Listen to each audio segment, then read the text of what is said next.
నమస్కారం. ఆంధ్రప్రదేశ్ రాష్ట్రంలో మొత్తం బ్రాడ్గా రాజకీయ పరిస్థితి ఎలా ఉంది అనేది మనకు తెలుసు. కానీ నియోజకవర్గాల వారీగా ఎలా ఉంది అనేది అదొక విశ్లేషణ చాలా అవసరమని భావించి నియోజకవర్గాల వారీగా రాజకీయ పరిస్థితుల మీద ఒక విశ్లేషణ చేస్తూ మీ ముందు ఉంచుతున్నాను. ఈరోజు మనం తణుకు అసెంబ్లీ నియోజకవర్గం గురించి మాట్లాడుకుందాం. తణుకు ప్రస్తుత సిట్టింగ్ ఎమ్మెల్యే వైఎస్ఆర్ కాంగ్రెస్ పార్టీకి చెందిన కారుమూరి నాగేశ్వరరావు. ఆయన మంత్రిగా కూడా ఉన్నాడు రాష్ట్ర మంత్రివర్గంలో. ఈయన చాలా బలమైన క్యాడర్ని మెయింటైన్ చేస్తూ ఉంటాడు నియోజకవర్గం మొత్తంలో కూడా. మంత్రిగా పనిచేస్తున్నప్పుడు ఆయన చాలా విమర్శల్ని ఎదుర్కొన్నాడు, చాలా వివాదాల్లో చిక్కుకొని ఉన్నాడు. ఈయన మీద చాలా రకాల ఆరోపణలు ఉన్నాయి. కారుమూరి నాగేశ్వరరావు ఎంత బలంగా ఉన్నాడు అంటే ఆ పార్టీలో ఉన్న మిగిలిన వేరే వర్గాలని ఎవరిని కూడా తలెత్తుకోకుండా చేస్తున్నాడు. మొత్తం ఎవరైనా తనని ప్రశ్నించే వాళ్ళు ఉంటే అణిచివేస్తూ ఉన్నాడు. ఈ విధమైన పోకడలతో కారుమూరి నాగేశ్వరరావు మీద ఇక్కడ నాయకులు, వైసీపీ నాయకులు కూడా వ్యతిరేకంగానే ఉన్నారు. మొత్తం ఇటువంటి పరిస్థితులు ఇక్కడ ఉన్నాయి. మంత్రిగా కారుమూరి నాగేశ్వరరావు ఎన్ని మార్కులు సంపాదించుకుంటాడో చెప్పలేం, కానీ మంత్రిగా కూడా మైనస్సే కనపడుతున్నది. మంత్రి పదవి నిర్వహించడంలో ఆయన ఎటువంటి చాకచక్యం చూపించలేకపోయాడు అనేది బ్రాడ్గా ఇది. ఎమ్మెల్యేగా మాత్రం కారుమూరి నాగేశ్వరరావు పూర్తిగా విఫలమైపోయాడు. మొత్తం స్థానికంగా అక్కడ ఉన్న సమస్యల్ని తీర్చడంలో ఆయన మంత్రిగా ఉండి కూడా విఫలం కావటం అనేది మొత్తం నియోజకవర్గం మొత్తం కూడా చర్చించుకుంటూ ఉన్నారు. మొత్తం అంటే ఆంధ్రప్రదేశ్లో ఎక్కడా రోడ్లు లేవు కదండి, తణుకులో మాత్రం ఉంటాయా అని మీరు అడగచ్చు. తణుకులో కూడా ఎక్కడా రోడ్లు లేవు. మొత్తం అంటే మంత్రిగా ఉన్నప్పుడు కనీసం రోడ్లన్నా వేయించుకోవాలి కదా, కానీ కారుమూరి నాగేశ్వరరావు ఆ పని కూడా చేయలేదు. అంటే చిన్న చిన్న పనులు కూడా చేయలేని పరిస్థితుల్లో కారుమూరి నాగేశ్వరరావు ఉన్నాడు. కాబట్టి ఈయన మీద మొత్తం ప్రజల్లో వ్యతిరేకతే కాదు, అంటే మామూలు ఓవరాల్గా జగన్మోహన్ రెడ్డి మీద వ్యతిరేకత ఉన్నది. తణుకులో మంత్రి కారుమూరి నాగేశ్వరరావు మీద వ్యతిరేకత ఉన్నది. ఈ రెండు వ్యతిరేకతలతో పాటు తెలుగుదేశం పార్టీ బాగా ఈ మధ్యకాలంలో బాగా బలం పుంజుకున్నది. గతంలో తెలుగుదేశం నుంచి పోటీ చేసిన అరిమిల్లి రాధాకృష్ణ చాలా టైట్ ఫైట్ ఇచ్చాడు వైసీపీకి. ఈసారి కూడా ఆయన టికెట్ ఆశిస్తున్నాడు.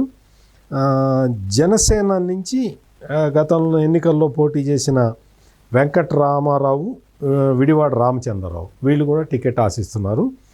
ఇది అంటే తెలుగుదేశం జనసేన కలిసి పోటీ చేస్తున్నాయి కాబట్టి ఈ సీటుని ఎవరికి తెలుగుదేశానికి ఇస్తారా జనసేనకి ఇస్తారా అనే చర్చ ఇక్కడ జరుగుతూ ఉన్నది. అయితే ఇక్కడ అంటే జనసేన చాలా బలంగా కూడా కనపడుతూ ఉన్నది. తెలుగుదేశం జనసేన మధ్యలో ఎటువంటి పొరపచ్చాలు లేకుండా కార్యకర్తలు, నాయకులు అందరూ కూడా కలిసి పనిచేస్తుండటం తణుకు ప్రత్యేకత.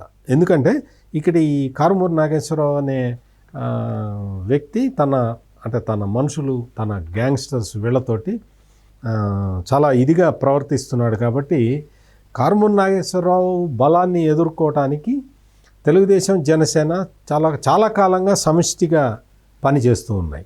ఇప్పుడు అది ఎలక్షన్ టైంకి వచ్చేటప్పటికి ఇంకా బలోపేతమైంది. ఏ పార్టీకి సీటు వచ్చినా కానీ, ఏ అభ్యర్థికి సీటు వచ్చినా కానీ అందరూ కలిసి పనిచేసే వాతావరణమే తణుకులో కనపడుతూ ఉన్నది.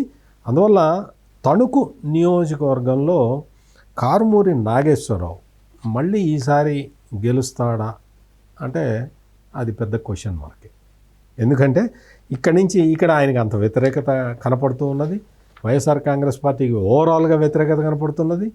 దీంతోపాటు రాష్ట్ర వ్యాప్తంగా ఉన్న పరిస్థితులన్నీ కూడా తణుకులో రిఫ్లెక్ట్ అవుతూ ఉన్నాయి. ఈ రాజకీయ కారణాలతోటి కారుమూరి నాగేశ్వరరావు ఈసారి ఎన్నికల్ని ఫేస్ చేయటం కూడా కష్టం అవుతుంది. తెలుగుదేశం జనసేన కలిసి పోటీ చేసి ఈ రెండు పార్టీల మధ్య 100% ఓటు ట్రాన్స్ఫర్ జరిగితే కారుమూరి నాగేశ్వరరావు సోదిలో కూడా ఉన్నాడు. అటువంటి పరిస్థితులు తణుకులో నెలకొని ఉన్నాయి. ఇది జగన్మోహన్ రెడ్డి బాగా సంక్షేమం అందిస్తూ ఉన్నాడు, జగన్మోహన్ రెడ్డి అందించే సంక్షేమం నన్ను గెలిపిస్తుందని చెప్పి కారుమూరి నాగేశ్వరరావు చాలా ధైర్యంగా ఉన్నాడని చెప్తూ ఉంటారు. కానీ ఆయన ధైర్యంగా ఉండటం సహజం, మంత్రిగా కూడా ఉన్నాడు కాబట్టి ధైర్యంగానే ఉంటాడు. ఎందుకంటే ఆయన చుట్టూ ఉన్న గ్యాంగ్ కూడా అదే చెప్తూ ఉంటారు, మనకి ఇక్కడ బాగుందన్నా, మనకి అక్కడ బాగుందన్నా అనే చెప్తూ ఉంటారు. ఆ మాటలు విని లేదు నేను చాలా బలంగా ఉన్నాను అనుకోవటంలో తప్పు లేదు. కానీ వాస్తవ పరిస్థితి మాత్రం తణుకులో చాలా భిన్నంగా ఉన్నది.